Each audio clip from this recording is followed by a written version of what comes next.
And good evening. We begin now with tomorrow's election as those polls open in only 8 hours. In a recent survey, 64% of Americans believe U.S. democracy is in a crisis and at risk of failing, with some mentioning a distrust in elections. Tonight, our Peyton Lewis takes a closer look at election security here in the state of South Carolina. Peyton, what did you find?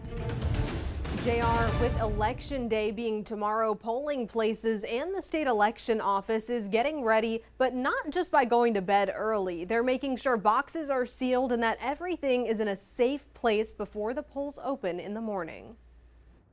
The midterm election in South Carolina is under lock and key. South Carolina's elections have never been more secure. According to Chris Whitmire with the State Election Commission, whenever you go to the polls, there's an in-depth system to protect your vote. A lot of locks and seals, and recording those seal numbers, and then the hand counts audits afterwards are important, and I think they're really easy for people to understand.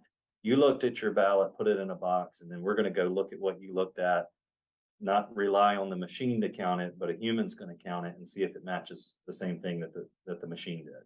Although cameras are always watching, polling places are not allowed to hire security or invite law enforcement to keep watch over ballots and polling locations on Election Day. But that's what Lenny Shoemaker, the director of the Lexington County Board of Elections, says the poll managers and clerks are there for. We've gone through a lot of training for make sure that people know what they need to do, what they need to look out for, make sure if you feel unsafe that you leave in groups. We just want to make sure that we've already told them if there's a problem you can call me, but if you feel unsafe that you can call 911, and that's what they're here for, is to help. Shoemaker says if anyone has questions about their ballot safety or the count, they can voice their concerns at their local Board of Elections. If there's any question, let's do a hand count, let's do a recheck.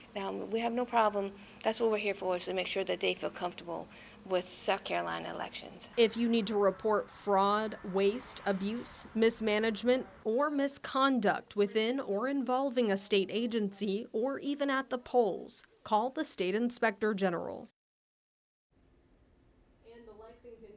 Board of Elections wanted to make an announcement about fail-safe voting as well. Fail-safe voting occurs only on Election Day and allows voters who have either moved within the county or moved from one county to another after the voter registration deadline to update their address on Election Day and vote. For those trying to vote fail-safe, you must already be registered to vote in the state, and you can only vote at your local Board of Elections office. Reporting live in studio, Peyton Lewis, News 19 WLTX.